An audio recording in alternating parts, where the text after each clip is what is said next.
mi nombre es Reina Flores, soy la directora general de Chocolate SIG, una empresa emergente nacida en Comalcalco, Tabasco. Esta empresa tiene la urgencia de posicionar el cacao mexicano desarrollando chocolates en todas sus variedades, chocolates refinados, chocolates de mesa, chocolates rellenos, y estamos aquí presentes por primera vez. Una experiencia increíble.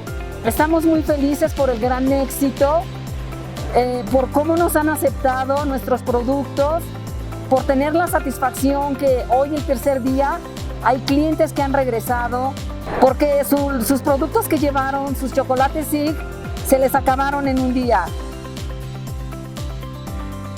Teníamos miedo por la nueva normalidad, lo cual han sido apaciguados porque hay un gran control.